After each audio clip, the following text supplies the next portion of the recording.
గణపతి ఏనుగు ముఖంతో ఉన్న పరమ ప్రసన్నంగా ఉంటాడు. అందుకని ప్రసన్నవదనం ధ్యాయేత్.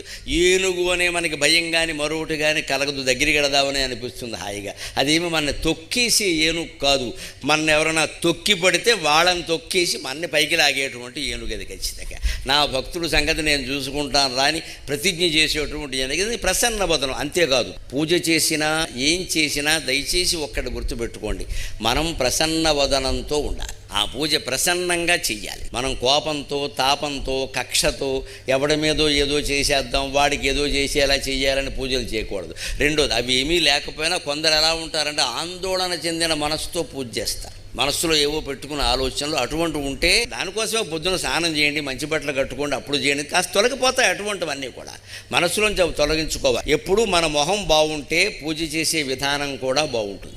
అప్పుడు కోరికలు కూడా తప్పనిసరిగా ఫలిస్తాయి.